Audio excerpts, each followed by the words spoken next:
마태복음 17장 9에서 21절 얼마나 너희에게 참으리요 라는 말씀의 제목으로 함께 은혜의 말씀을 나누고자 합니다.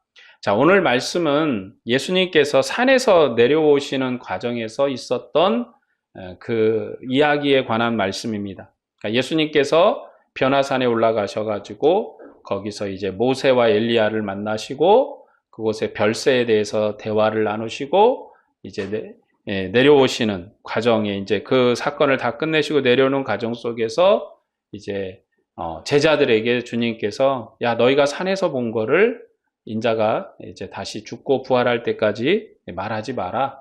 그렇게 이제 다짐을 주시는 그런 내용과 내려와서 봤더니 이제 어떤 간질하는 아들을 데려온 사람의 문제가 있어서 그 문제에 대해서 말씀하시는 그러한 내용을 다루고 있습니다. 우리가 성경을 이야기할 때는 항상 문맥이 굉장히 중요하거든요. 그래서 마태복음 16장에서 17장 21절까지는 어떤 문맥이었냐면 예루살렘 순환의 준비예요. 예수님께서 이제 예루살렘에 올라가실 건데 그곳에서 당할 순환에 대해서 말씀합니다. 이 순환 준비의 핵심은 뭔고 하니 순환의 예고와 충성이, 그러니까 순환을 예고하는 것과 충성에 대해서 말씀합니다. 예수님께서 자신의 순환을 예고하면서 제자들에게 충성할 것을 경고해요. 왜 충성을 얘기하겠습니까? 이 순환 끝에 제자들이 흩어질 것을 이미 주님이 아셨기 때문에 그래요. 그래서 이 순환을 말씀하시면서 제자들에게 또 경고도 하십니다.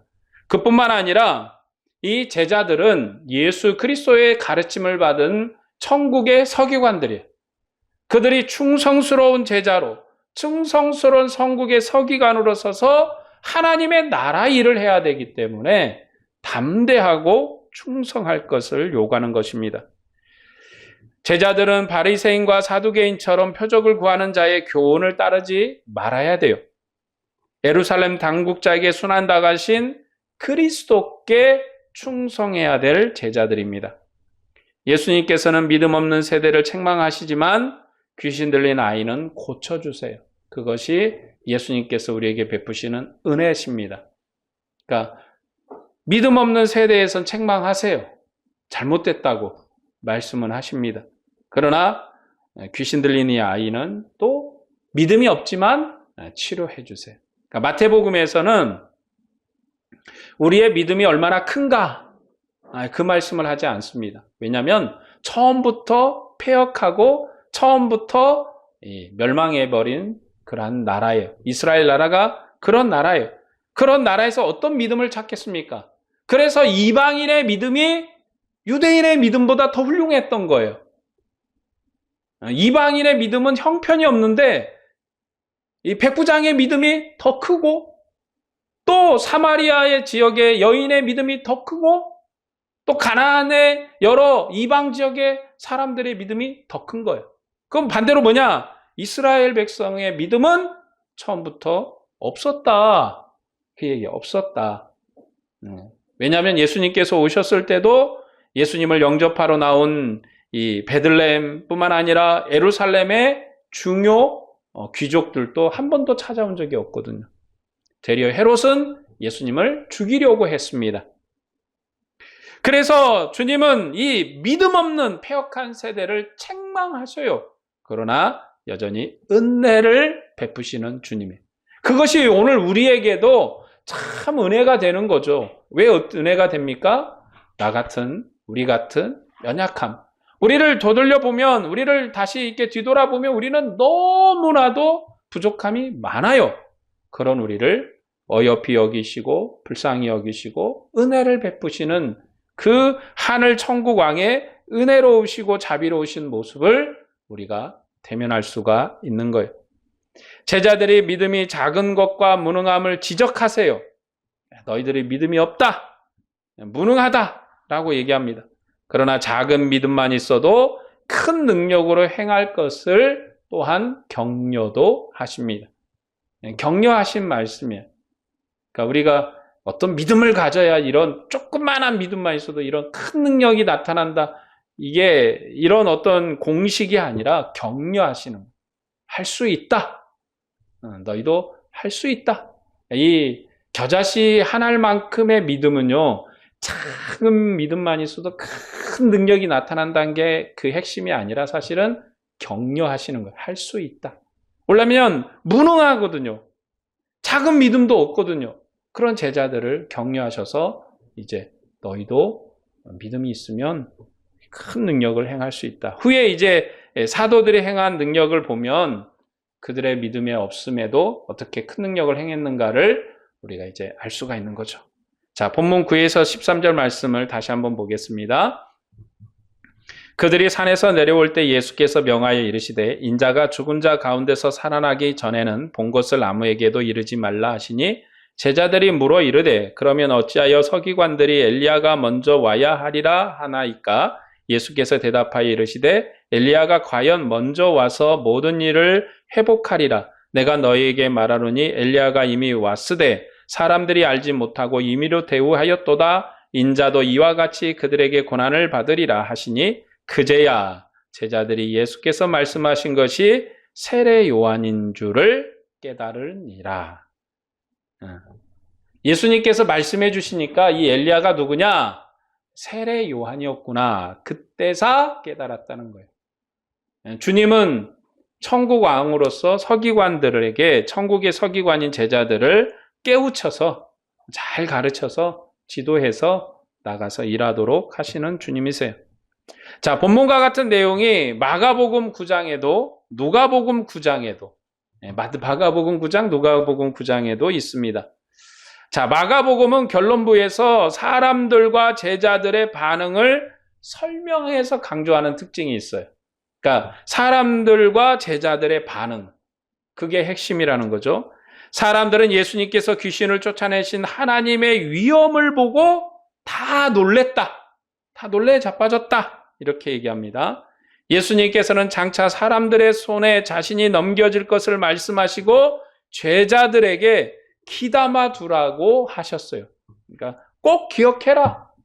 밑줄 쫙 치고 꼭 기억해라. 그랬더니 제자들의 반응이 어땠냐? 제자들은 깨닫지도 못하고 묻기도 두려워했다. 그렇게 반응을 합니다.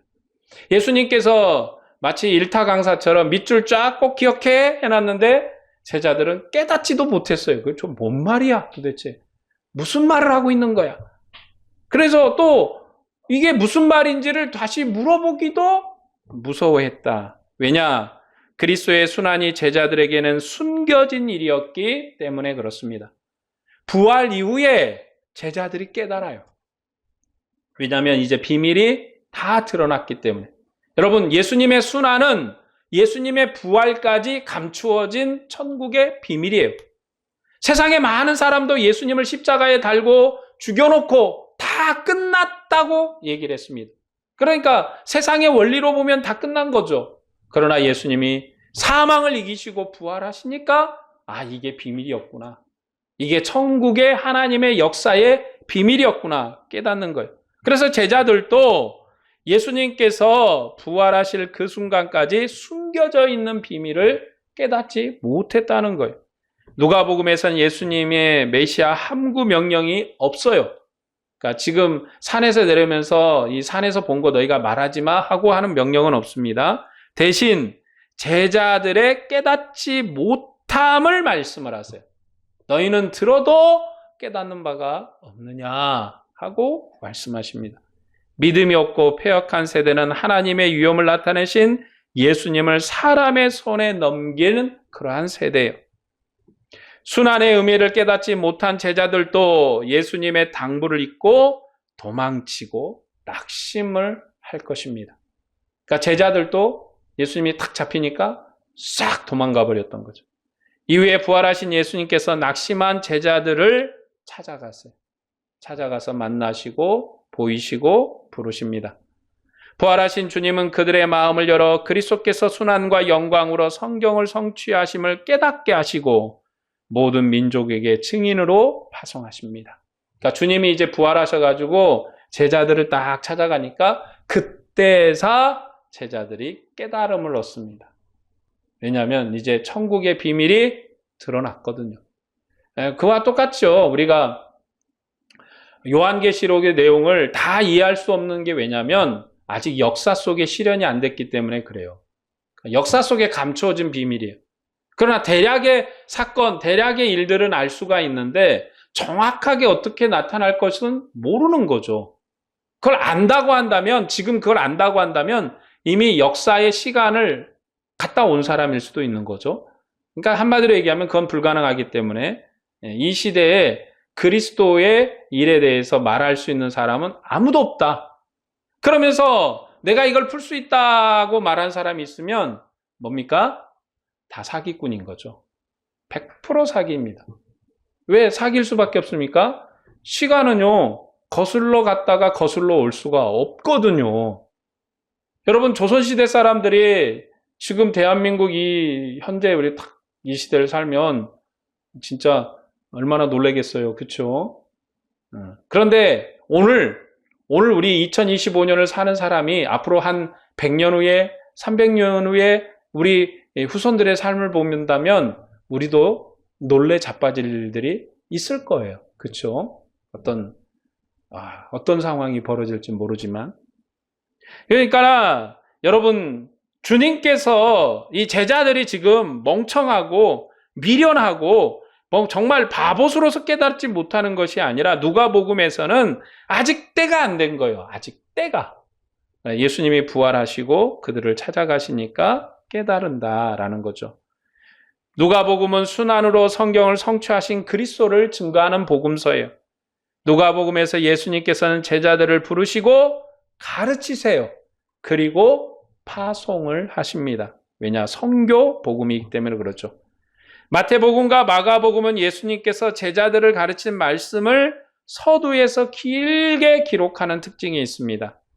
예수님께서 산에서 내려오실 때 제자들에게 인자가 죽은 자 가운데서 살아나기 전에는 산에서 본 하나님 아들의 영광을 말하지 마라 하고 명령을 하세요. 이거 본 거 말하지 마. 마태복음에도 있고 마가복음에도 있다는 거죠. 마태복음과 마가복음은 예수님의 함구 명령을 들은 제자들은 어찌하여 서기관들이 엘리야가 먼저 와야 한다고 말합니까? 하고 여쭈어 보는 내용이 나와요. 제자들은 예수님께서 종말에 오신 하나님의 아들이신 영광을 봤어요. 진짜 성경에 예언한 메시아가 내 눈에 딱 나타난 걸 그들이 역사적으로 봤어요. 그런데 이제 이게 안 맞는 거죠. 엘리야가 누구냐 그거죠. 엘리야가 누구냐. 분명히 성경에 메시아가 오기 전에 엘리야가 먼저 올 것이라고 말씀을 했는데 그러면 엘리야가 누굽니까? 라고 묻는 거죠. 제자들은 예수님께서 종말에 오신 하나님의 아들인 걸 봤는데 지금 여전히 유대인 중에 서기관들은 엘리야를 기다려요. 엘리야가 아직 안 왔다. 올 것이다. 기다리거든요. 자신들은 지금 예수님의 제자로 성국의 서기관으로 지금 변화산에 올라가서 하나님의 영광과 하나님의 음성을 들었어요. 여러분, 하나님의 음성을 들은 선지자가 얼마나 있으며 하나님의 영광을 본 선지자가 얼마나 있으며 여러분, 이 예수님의 제자 중 이 세 제자는 선지자 중에 선지자예요. 어쩌면 모세보다도 더 훌륭한 선지자예요. 그는 하나님의 영광을 구름 중에 봤고 하나님의 음성을 구름 속에서 들었지만 이 제자들은 하나님의 아들의 영광을 직접 눈으로 봤고 그리고 하나님의 음성을 직접 들었잖아요. 그러니까 선지자 중에 선지자요. 모세보다 더 탁월한 선지자죠. 그런 선지자로서 자신이 볼 때는 이미 메시아가 왔다는데 그러면 서기관들이 여전히 엘리야를 기다리거든요. 그러면 엘리야가 누구냐라는 의문이 생긴 거죠. 사실 서기관들이 지금 엘리야를 기다려야 한다라고 하는 성경의 가르침은 맞는 거예요. 왜냐하면 성경에 메시아 이전에 엘리야가 나타날 것이라고 말했기 때문에 그렇습니다. 그러나 그들은 엘리야가 이미 왔는데도 자기 마음대로 대우하여 죽였다는 거예요. 자기 마음대로 대우하고 죽였다. 서기관들은 하늘에서 불이 내리게 한 엘리야를 기대했던 거예요. 엘리야를 기다리는데 어떤 엘리야입니까? 엘리야가 가장 한 일 중에 특징적인 일이 뭐예요? 바알의 선지자하고 싸울 때 하늘에서 그냥 불이 확 내려와가지고 제단을 태우고 후에 이제 바알의 선지자 300명을 죽이는 사건이 있었잖아요. 그런 이상적이고 신비로운 일이 일어나겠다라고 기대를 했는데 세례 요한이 왔어요. 아무 능력도 행하지 않아요. 여러분, 세례 요한이 세례 준 것 말고 어떤 능력을 행했다는 말이 없어요. 뭐 불을 끌어내렸는지 땅을 끌어올렸는지 뭐 이런 게 없단 말이에요. 그래서 바리새인과 서기관은 세례 요한을 증거를 받지 않았던 거예요. 심지어 헤롯 왕은 요한을 죽였습니다. 그러나 세례 요한에게서 가장 큰 능력이 뭡니까? 불을 끌어내는 것보다, 땅을 가르는 것보다 가장 큰 능력은 메시아를 예비하는 능력이에요. 메시아를 깨닫게 하고 메시아를 볼 수 있는 은혜의 눈이에요. 바로 세례 요한이 예수님을 보고 보라, 하나님의 어린 양이로다. 세상 지혜를 쥐고 가는 하나님의 어린 양이라고 세상에 소개한 인물이 세례 요한. 그만이 선지자 중에 선지자인 것은 메시아를 봤기 때문에 그래요. 엘리야가 하늘에서 불을 끌어내리고, 그리고 또한 엘리사가 기적과 기적의 역사를 많이 행하고 했어도 그들이 아무리 탁월해도 메시아, 하나님의 아들을 본 적이 없거든요. 하나님을 본 적이 없어요. 그들의 한계죠. 그게 구약이 가진 한계입니다. 그 한계를 뛰어넘는 인물이 누구냐? 세례 요한이에요. 그래서 예수님이 평가하기를 여자가 낳은 사람 중에 가장 위대한 사람이 누군가? 세례 요한이다. 그 표현이 왜인가? 바로 세례 요한이 선지자 중에 가장 탁월한 선지자예요. 메시아를 봤죠. 그럼 우리는 뭔가? 우리는 혈과 육으로 난 백성이 아니라 하나님의 영으로 난 백성이에요. 이제 예수 그리스도 안에 있는 백성, 예수 그리스도 안에 은혜의 백성은 혈과 육으로 구원받는 백성이 아니라 이전에 모세의 백성들은 아브라함의 후손으로, 우리 할아버지 조상이 요셉이었다고, 우리 할아버지 조상이 또 야곱이었다고, 우리 할아버지 조상이 유다였다고, 그걸로 구원받는 백성이, 혈과 육으로 구원받는 백성이 구약의 백성이. 그러나 오늘 신약의 백성은 우리 조상 자랑할 게 없어요. 그렇죠? 우리 조상 자랑할 게 없습니다. 우리는 혈과 육으로 구원받는 백성이 아니라 하나님의 영으로, 하나님의 은혜로 구원받은 백성이. 그래서 서기관과 바리새인이 요한의 증거를 보고도 받지 않은 이유가 뭐냐? 능력이 없거든요. 표면적으로 나타난 능력이 없어요. 뭐 병자를 고치거나 뭐 어떤 기적과 표적을 나타내거나 뭐 이런 일이 없어요. 그러니까 안 받은 겁니다. 헤롯 왕도 요한을 죽였죠. 사람들은 예수님께서도 모세 같은 표적을 구했습니다. 예수님의 능력의 소문을 들은 헤롯 왕은 자기가 죽인 요한이 살아나서 능력을 행한다고 적개심을 불태웠어요. 예수님의 표적을 본 사람들은 예수님을 세례 요한 혹은 엘리야 혹은 에레미야나 선지자 중에 하나인가 하고 말을 했습니다. 예수님은 그런 분이 아니잖아요. 예수님 하나님의 아들이신데 선지자와 비교당하고 있는 거예요. 천국왕의 전령인 세례 요한을 거부한 당국자들과 무리는 그리스도도 또한 죽일 거예요. 왜냐? 그가 메시아가 아니라고 죽일 것입니다. 대적자들에게 다른 표적을 보이거나 예수님께서는 그리스도임을 증거할 필요가 없어요. 하나님께서 그리스도를 살리시고 증거하실 그때부터 제자들이 모든 민족에게 그리스도를 증거하여 복종하게 할 것입니다. 그러니까 지금 예수님께서 순환을 예고하는 것은 왜냐? 주님의 부활, 주님이 다시 살아날 것을 예비하시는 거예요. 여러분, 하나님의 일하심은요, 미리 말씀하심이에요. 아브라함에게 내가 천하 만국에서 복을 받을 것이다. 미리 말씀하셔요. 그렇죠? 모세를 호렙산에서 부르면서 내 백성을 구원해내라. 미리 말씀을 하세요. 그때 상의하신 게 아니라 비전을 주세요. 미리 비전을 주십니다. 지금 예수님도 제자들에게 비전을 주세요. 순환당할 것이다. 그러나 산에서 내려오면서 뭐라고 말씀하셨습니까? 인자가 죽기 전에, 부활하기 전에 이 이야기를 하지 마라. 주님이 부활할 것을 이미 제자들에게 예고하신 것. 그러니까 이 순환의 마지막은 어디냐면 이 부활이 오늘 우리의 표적이에요. 우리의 은혜의 구원의 증거입니다. 그래서 예수님께서는 표적을 보이지 않으시는 거예요. 그리스도께서는 하나님의 은혜로 살리시고 증거하실 그때부터 제자들이 깨닫고, 이제 예수님이 부활하신 다음에야 제자들이 깨닫고 천국을 세계 만국에 전파합니다. 마가복음은 제자들이 인자가 죽은 자 가운데서 살아났다는 의미를 알지 못하고 서로 물었다.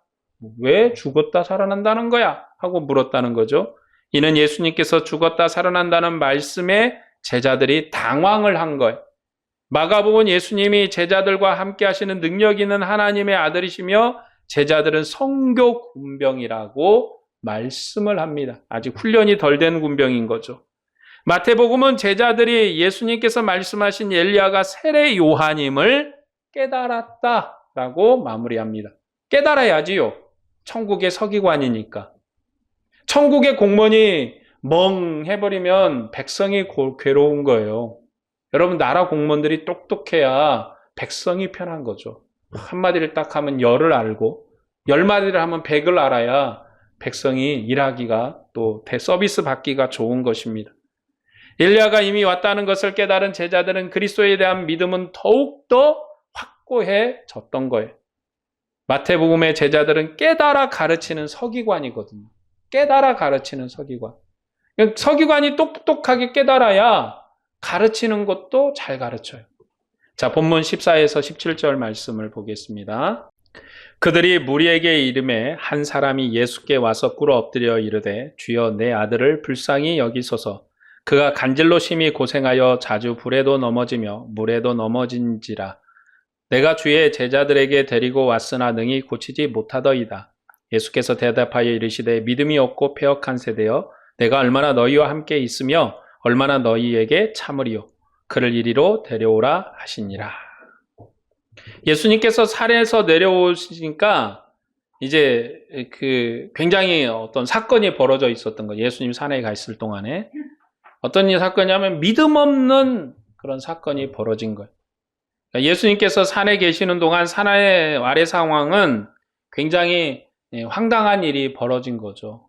그런데 이 모습이 무엇과 닮았냐면 모세가 시내산에 올라가서 하나님의 영광을 받는 그 동안의 상황과 매우 비슷해요. 어떻게 비슷하냐? 모세가 산에 있을 때 산 아래에서 어떻게 사건이 벌어졌습니까? 무능한 아론이 패역한 이스라엘 무리와 연합을 해서 금송아지를 만들었어요. 미련한 아론, 무능한 아론, 미련한 아론. 이 아론이 줏대가 없어가지고 막 장로들이 와서 항의를 하니까 그냥 금송아지를 만들어서 툭 던져주고는 이게 너희 하나님이다. 그런 거예요. 너희 하나님이다. 나중에 이제 모세가 와가지고 화를 확 내니까 아론이 그런 거죠. 나 때문이 아니라 쟤 때문이에요. 그런 거예요. 쟤들이 그러니까. 그래서 쟤들이 하도 뭐라 하니까 내가 가서 금부치를 딱 하고 던졌더니 떡하니 금송아지가 만들어졌네요. 네. 요즘 어디 뭐 청문회 보면 꼭 이런 말들이 많죠. 그냥 갑자기 돼버렸어요. 갑자기. 자, 마가복음은 제자들을 힐난한 서기관들과 그들을 추종하는 무리와 그들에게 둘러싸여 변론하는 무능한 제자를 강조를 하래요. 예수님께서 계시지 않는 동안 적대자들은 강한 귀신 들린 아이를 제자들에게 데리고 와서 고치지 못함을 둘러싸고 비판하고 힐난을 했어요. 제자들은 예수님께서 계시지 않는 동안 기도하지 않는 무능한 성교 군병이었다라는 게 마가복음의 설명입니다. 그럼 누가복음은 이 상황을 어떻게 설명하고 있냐면 누가복음은 예수님을 맞이한 큰 무리와 아들을 고쳐달라고 외치는 한 사람과 예수님께서 나타내신 하나님의 위엄을 보고 다른 사람들이 놀란 것을 강조해요. 그러니까 누가복음은 지금 산에 있는 동안 아래서 무슨 사건이 있지는 않았어요. 예수님이 딱 내려오니까 그때 이제 사건이 발생한 걸로 기록을 하고 있다.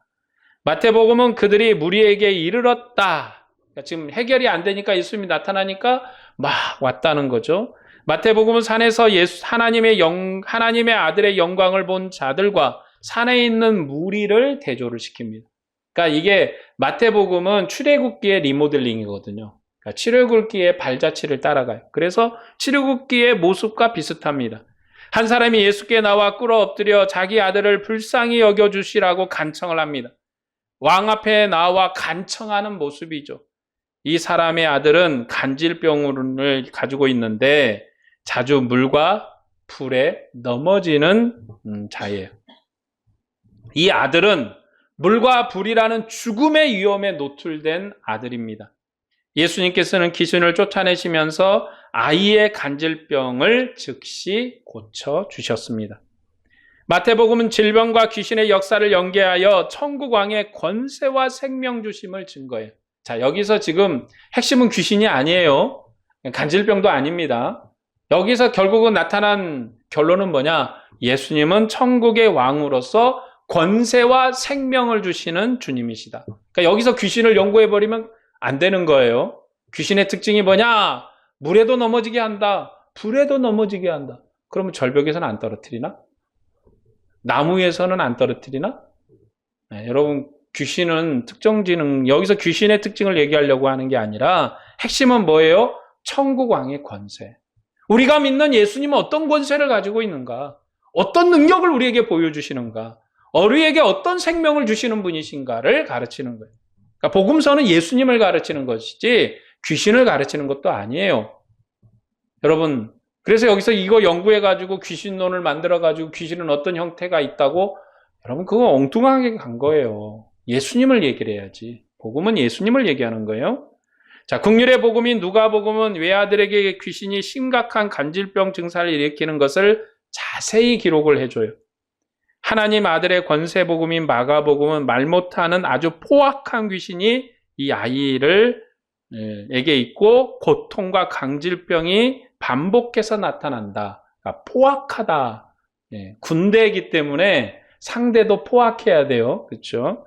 예수님께서는 믿음이 없고 폐역한 세대여 얼마나 너희와 함께 있으며 얼마나 너희를 참으리오라고 책망을 하셨습니다. 하나님의 아들의 능력의 복음인 마가복음만 믿는 자에게 능치 못할 일이 없음을 얘기를 해요. 아버지의 믿음 없는 당황한 모습을 자세히 기록합니다. 믿음이 없으니까 그런 일이 없는 거야. 여러분, 군대는요, 승리하겠다는 믿음, 확신이 있어야 돼요. 확신이 있어야 됩니다. 물론 전략적으로 장비적으로 못 이길 수도 있어요. 그런데 그런 군대가 적군을 앞에 두고 우리 이제 가르치기를, 우리가 장비가 안 돼, 전략이 부족해, 전투할 능력이 안 돼. 그러면 군인들이 뭐라고 그랬어요? 집에 갑시다. 그러죠. 집에 갑시다. 마가복음 그래서 믿는 자에게 능치 못할 일이 없다. 정신적 무장을 뚝 하고 확실하게 세우는 게 특징이 있어요. 그러나 예수님께서 지금 이 마태복음에서는 믿음 없는 자라고 책망하는 내용이 나옵니다. 본문 19에서 20절 말씀을 볼까요? 이때 제자들이 조용히 예수께 나와 이르되 우리는 어찌하여 쫓아내지 못하였나이까? 이르시되 너희 믿음이 작은 까닭이니라. 진실로 너희에게 이르노니 만일 너희에게 믿음이 겨자씨 하나만큼만 있어도 이 산을 명하여 여기서 저기로 옮겨지라 하면 옮겨질 것이요 또 너희가 못할 것이 없으리라. 여기에 결론은 뭐냐면 너희가 못할 것이 없다. 천국의 서기관이니까 하늘의 권세가, 천국의 권세가 너희에게 있다. 예수님께서 제자들에게 믿음 가지고 능력 있는 사역을 하라고 권고를 하신 거예요. 권고. 근데 저도 이거 어렸을 때 이제 겨자씨를 하나할 만한 믿음이 얼마나 있어야 되는가? 얼마나 믿음이 겨자씨를 하나할 만한 믿음인가? 여러분, 얼마나 믿음이 있어야 겨자씨 하나할 만큼보다 많은 믿음일까요? 매우 작은 믿음이거든요. 근데 여기선 겨자씨 하나리 뭐냐? 산이 어떻게 옮겨지냐? 산을, 그러면 우리 여기 가서 남산이나 여기 봉제산을 명해서 한강에다 뚝 들어가라 그러면 들어가는 건가? 그런 일은 절대 없어요. 일어날 일이 아닙니다. 지금 예수님이 말씀하시는 핵심은 뭐냐면 너희가 못할 것이 없다는 거예요. 믿음의 일에서 못할 게 없다. 제자들이 고치지 못한 이유는 믿음이 작기 때문인 거죠. 그들에게 겨자씨 하나만큼의 믿음이 있어도 산을 옮기는 능력을 행할 것이다. 못할 게 없다. 마태복음 천국 제자들은 믿음이 있어서 능력을 행하는 자예요. 지금 이 제자들은요, 우리하고 입장이 다른 사람들이에요. 하나님의 나라의 기초석이고 천국을 세울 자들이고 교회를 설립할 영광스러운 사도들이에요. 그런 사도에게 지금 말씀하시는 거예요.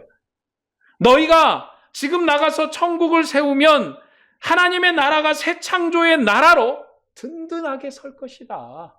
든든하게 설 것이다. 그리고 그대로 됐잖아요. 하나님의 나라를 세울 권세에 관한 얘기예요. 하나님의 나라를 든든하게 세울 것입니다. 산을 옮길 만한 믿음인 거죠. 여러분, 산보다도 더 영광스러운 게 나라를 세운 거 아니겠어요? 여러분, 나라 세우면 산은요, 포크레인으로 파가지고 옮겨버리면 돼요. 그럴 만한 능력이 있습니다. 그렇죠? 나라를 세울 능력에 대한 말씀을 하시는 거예요. 마가복음은 귀신을 쫓아내는 일은 기도만으로 할 수 있다고 기록을 해요.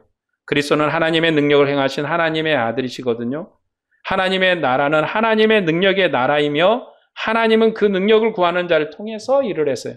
그래서 성교 군병은 항상 하나님의 능력을 구해야 하는 거예요. 능력을 구해야 됩니다. 여러분, 어느 나라든 장군 하나가 국가를 살리기도 하잖아요. 우리나라는 누가 있습니까? 이순신 장군. 지금까지도 이제 우리가 역사가 지나고 전쟁이 다 마무리되고 이제 평가를 하면서 야, 이순신 장군이 서해 바다를 막지 않았다면, 남해 바다를 막지 않았다면 우리는 지금 곤니찌와 곤방아 하고 살았지도 몰라요. 그쵸? 그쵸? 우리나라 지금 그러고 있을지도 몰라요. 그 한 사람이 이 나라를 살린 거죠. 예수님은 그런 분이라고 마가복음 말합니다. 자, 오늘 마태복음이 우리에게 말씀한 결론은 뭐냐? 지금 이제 제자들에게는 천국의 순환과 예수님의 순환과 부활에 대해서 말씀을 하시고 아직 부활이 드러나지 않았기 때문에 지금 제자들은 새 제자는 봤지만 아직 그 부활을 말할 때가 아니기 때문에 말하지 마라 이렇게 이제 당부를 하셨고 이제 내려와서 천국에서 변화산 사건으로 능력을 보이신 그 주님이 간질병 앓는 이 아들을 치료하시면서 능력을 보이시면서 말씀하시는 게 뭐냐? 너희가 믿음이 없는데 너희가 믿음을 가지면 무엇이든지 할 수 있다. 이 얘기를 하시는 거예요. 오늘 우리에게 말씀하시는 말씀의 핵심이 뭡니까? 믿음을 가져라. 믿음을 가져라. 우리가 가질 믿음이 뭐냐? 예수 그리스도께서 하나님의 아들이심과 그리스도이심을 믿는 믿음이에요. 그 믿음이지. 주여 나를 부자로 만들어 주시옵소서 믿습니다 해가지고 그냥 내일 아침에 금덩어리가 떨어지는가 은덩어리가 떨어지는가. 여러분 그거는 세상 영광을 구하는 믿음이죠. 여러분 주님께서 부자 만들 사람 부자 만드시고 장관 만들 사람은 장관 만드세요. 왜요? 하나님이 선택하여 일하심이지 그걸 꼭 필요한 사람에게 그 필요한 일에 주지는 않는 거죠. 구한다고 주는 게 아니더라고요. 우리가 가질 믿음이 뭐냐? 하나님의 아들 그리고 그리스도이심을 믿는 믿음입니다. 그리스도의 십자가의 죽음을 믿는 믿음이에요. 이것이 우리의 믿음이고 우리의 능력이에요. 우리의 믿음은 예수 그리스도를 믿는 거예요. 여러분 이게 세상에서 그 무엇보다도 존귀하고 그 무엇보다도 영광스럽고 고귀하고 금이나 은이나 다이아몬드보다도 더 영광스러워요. 여러분 금이나 다이아몬드나 이런 거는요 열심히 일을 해가지고 가서 사면 돼요. 그렇죠? 100만 원 주고 1000만 원 주고 1억 주면 1억 갖다가 금은방에 갖다 줘보세요. 다이아몬드 파는가 안 파는가? 팔아요. 안 판다고 그러는 다이아몬드 그 금은방 주인이 어디 있어? 아이고 감사합니다. 얼른 갖다 주죠. 그러나 그리스도에 대한 믿음은요 돈 주고 살 수가 없는 거거든요. 십자가를 믿는 그 믿음은요 하늘의 지혜의 믿음이에요. 천국의 지혜의 믿음이에요. 그리스도가 하나님의 아들이심을 믿는 그 믿음, 그리스도이심을 믿는 그 믿음은요 천국의 믿음이에요. 돈 준다고 살 수 있는 게 아니잖아요. 저한테 여러분이 1억을 가지고 와서 내가 예수님을 하나님의 아들로 믿는 믿음을 좀 알게 해주세요 라고 한다고 해도 내가 아무리 1억을 받아도 10억을 받아도 못 팔아요. 내게 아니니까. 누구 거예요? 주님 거잖아요. 주님이 여러분에게 주시는 믿음입니다. 그 믿음이 여러분과 우리에게 있음에 감사하시기를 바랍니다. 그 소중한 믿음이. 돈을 1,000,000금을 갖다 주고 1억을 갖다 줘도 살 수 없는 그 믿음이 우리 안에 있어요. 하나님의 말씀을 깨닫는 그 은혜가 우리 안에 있어요. 그게 얼마나 많이 깨닫냐, 작게 깨닫냐. 이제 많이 깨달으면 목사짓을 아니고 목사 일을 시키는 것이고, 조금 덜 깨달으면 성도 일을 시키는 것이고, 그렇게 하시는 거지. 믿음이라는 건 다 통하네요. 목사의 믿음이나 여러분의 믿음이나 하나님의 아들을 예수 그리스도를 나의 구주로, 나의 생명의 주님으로 믿는 그 믿음은 다 고귀하고 아름다운 믿음입니다. 그리고 우리가 이런 믿음을 가졌다면 세상에 그리스도를 전하는 것이 우리의 사명이에요.